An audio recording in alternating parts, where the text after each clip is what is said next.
Bonsoir à tous, bienvenue dans le Journal de l'Afrique. Voici les titres. Le sommet de Malte a débuté. 50 pays européens et africains autour de la même table pour tenter de trouver des solutions communes au phénomène des migrations. Mais les vues sont divergentes, vous l'entendrez.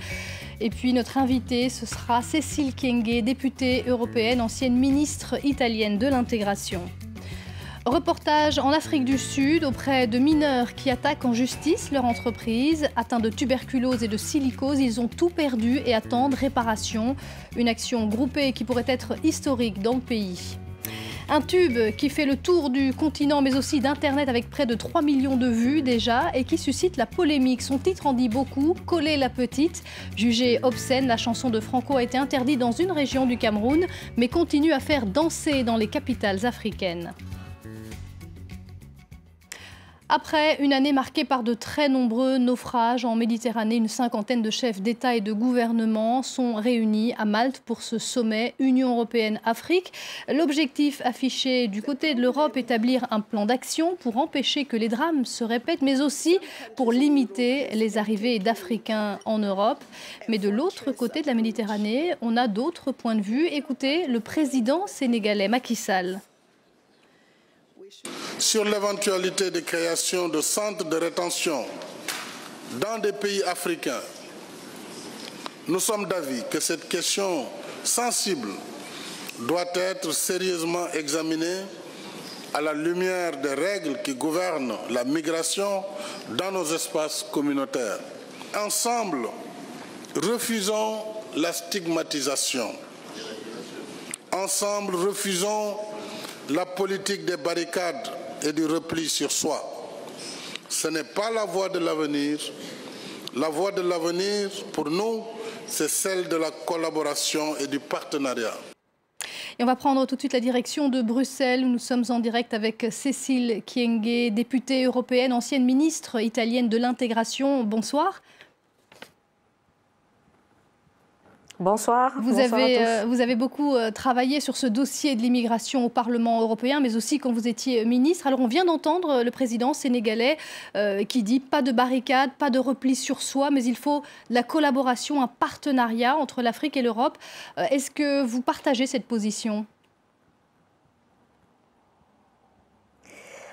Disons à moitié, puisque moi je crois que ça fait des années maintenant qu'on travaille sur ce thème et je crois qu'il est grand temps de passer des discours, des paroles aux faits bien concrets. C'est-à-dire du sommet de Malte, il faut qu'on sorte de là avec une feuille de route et j'aimerais rappeler de toute façon et à l'Europe et aux pays africains qu'il faudrait qu'ils mettent sur la table le thème de la co-responsabilité. Alors là, c'est un thème qui est très important puisque on ne peut pas tout le temps s'accuser les uns contre les autres, mais il faut qu'à un certain moment, on puisse avoir une feuille de route avec des échéances. Alors, en premier lieu, moi, je crois qu'il faudrait qu'on travaille beaucoup sur l'immédiat, c'est-à-dire sur un programme de court terme, en faisant comprendre qu'il faut d'abord sauver les migrants. La priorité, c'est de sauver les personnes qui sont en danger. Et puis, en deuxième lieu, c'est de pouvoir aussi travailler sur la lutte contre les trafiquants des êtres humains. C'est bien,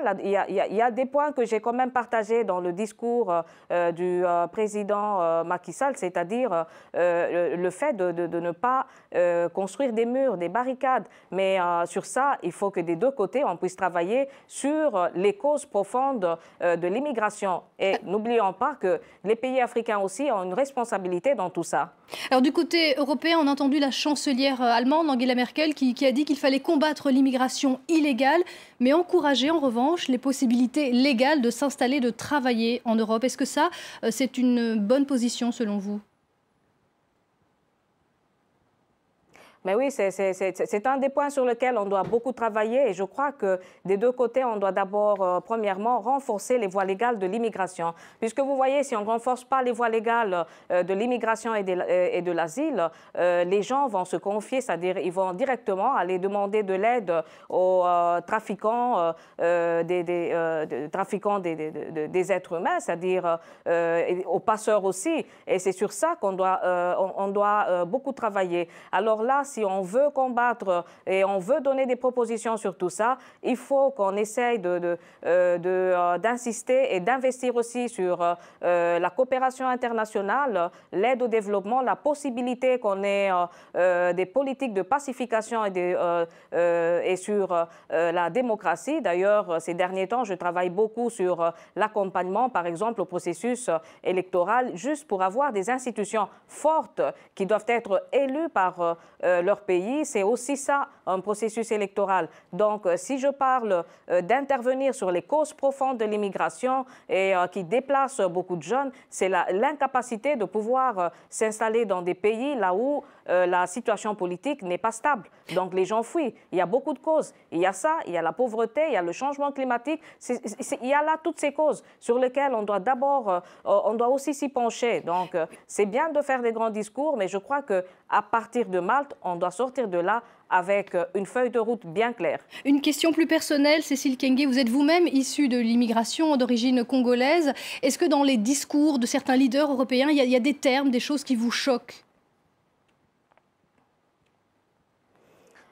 Oui, et il y a des termes qui, selon moi, qu'on ne doit pas accepter au XXIe siècle. Et je ne vais pas citer le nom de la députée européenne qui, ces derniers temps, est en train de faire des discours qui incitent à la haine et des discours qui font comprendre que l'immigration, qui font voir que l'immigration, c'est quelque chose de négatif. Mais il ne faut pas oublier que l'immigration, s'il est bien géré, si les institutions, l'Europe ou les autres pays arrivent bien à gouverner ce phénomène, et c'est une valeur ajoutée. Il contribue aussi au développement, mais aussi à l'économie d'un pays. Bon, il y a des partis politiques qui jouent beaucoup sur ça, et je crois qu'il est grand temps de pouvoir arrêter ces discours qui créent le racisme, qui augmente la xénophobie au niveau du continent européen. Donc, afrophobie, islamophobie, antisémitisme. Donc, il faudrait qu'on puisse contrôler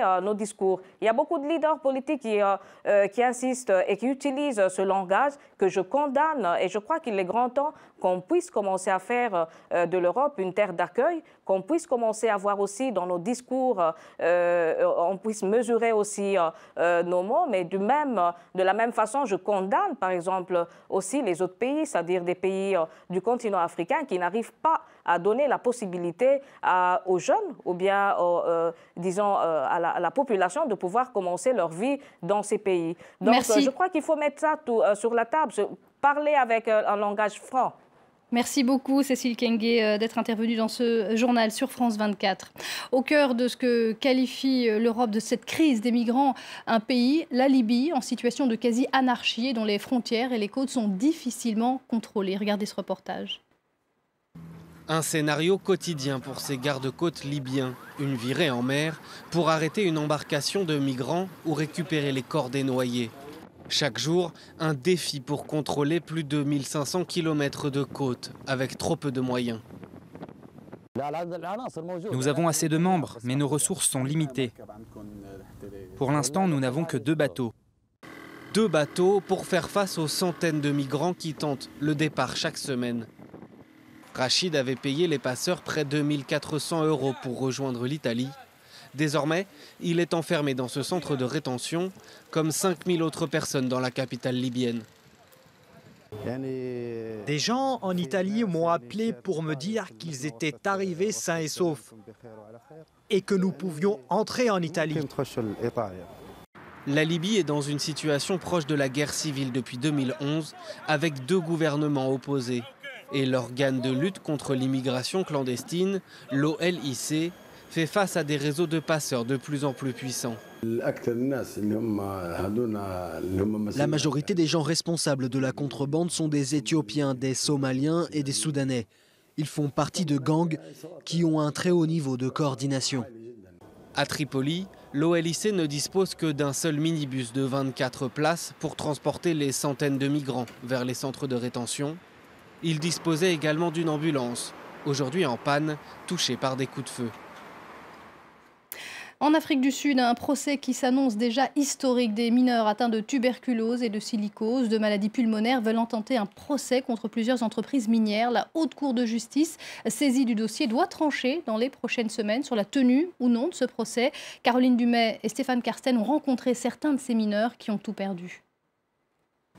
Il vit depuis toujours à Welkom, une ville minière du centre du pays, mais il ne travaille plus depuis qu'il est tombé malade en 2009. Mansou attaque désormais son ex-employeur pour négligence. Le taux de tuberculose chez les mineurs sud-africains est 4 fois plus élevé que la moyenne nationale, mais il a fallu des années pour que la maladie soit considérée comme maladie professionnelle. L'argent que nous a donné les mines quand on a arrêté de travailler, ce n'était vraiment pas beaucoup. Ce n'était pas une somme qui nous suffisait pour vivre. Parce qu'avec cet argent, on est censé soigner et on est aussi censé élever nos enfants et nourrir notre famille. 60 mineurs se sont regroupés dans une action collective. Ils représentent 1,5 million de malades atteints de tuberculose ou de silicose. Les plus gros producteurs d'or comme Anglo American vont devoir se justifier. L'industrie pourrait avoir du mal à se remettre d'un procès qui s'annonce gigantesque. Tout le monde sait ce que les procès ont fait aux industries de l'amiante dans le reste du monde. Alors je pense qu'il est dans l'intérêt de tous les acteurs, de l'industrie mais aussi du gouvernement, de trouver une solution à ce problème. Car le litige ne se limite pas aux conditions de travail sous l'apartheid. Mansou affirme recevoir tous les jours des appels de mineurs voulant se joindre aux poursuites. L'arrivée au pouvoir de l'ANC n'a rien changé. S'il y avait eu des changements, il n'y aurait pas des mineurs aussi malades atteints de silicose ou de tuberculose. Les gens continuent à mourir. La Haute Cour de Johannesburg décidera dans les semaines qui viennent comment mener un procès de cette amplitude. Conséquence du scandale de corruption qui touche le monde de l'athlétisme, le Sénégalais Lamine Diack a démissionné du Comité international olympique dont il était membre honoraire. L'ancien président de la Fédération d'athlétisme est accusé d'avoir couvert le dopage d'athlètes russes en échange de pots de vin. Et on va parler à présent de ce phénomène musical à scandale né au Cameroun et qui a largement dépassé les frontières du pays. Le titre s'approche des 3 millions de vues sur Internet. Coller la petite du jeune rappeur camerounais Franco est jugé obscène par certains au Cameroun où il a été censuré par un préfet, ce qui ne fait que renforcer sa popularité. Nicolas Germain. Et maintenant coller la petite, coller la petite. Coller la petite, jamais une chanson n'a tant monopolisé le débat public au Cameroun. Le préfet du département de Mifi l'a même interdite en raison de paroles et de gestuels qu'il juge obscènes. Mais en boîte de nuit et bien au-delà du Cameroun, elle cartonne. Le clip de Franco, un artiste peu connu avant ce titre, compte près de 3 millions de vues sur Internet en 2 mois. Même Didier Drogba a posté une vidéo où il danse sur cette chanson avec les jeunes de son nouveau club de Montréal. Dans les rues de Douala, Coller la petite suscite des réactions variées. Défier les mœurs de ce qu'on apprend aujourd'hui.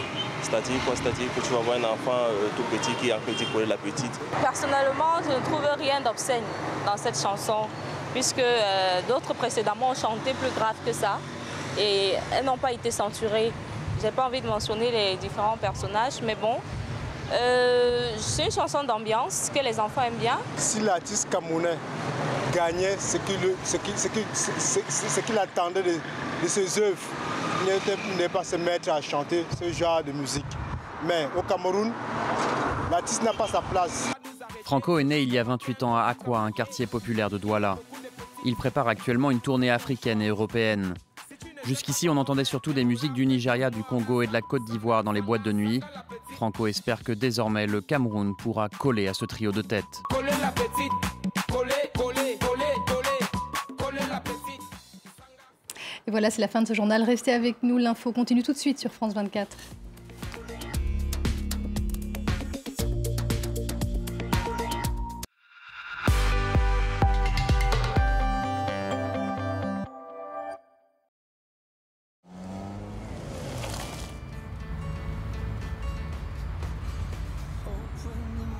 T'as pas envie d'un enfant?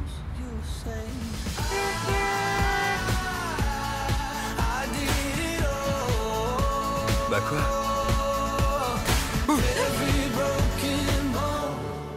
J'en ai déjà un, je crois. Mercedes classe B, la vie est un jeu. Mercedes-Benz, the best or nothing. Pour relever un défi, il faut prendre des risques. Ta clim est une vision que j'ai portée de sa conception à son développement. Tout a commencé en 2010. Et nous voilà aujourd'hui, déterminés plus que jamais, à prouver au monde et à une jeunesse désorientée que malgré la violence et les drames, nous pouvons et devons encore parler de fierté et d'excellence arabe. Ta clim, c'est le changement, l'innovation et l'espoir dans la crédibilité.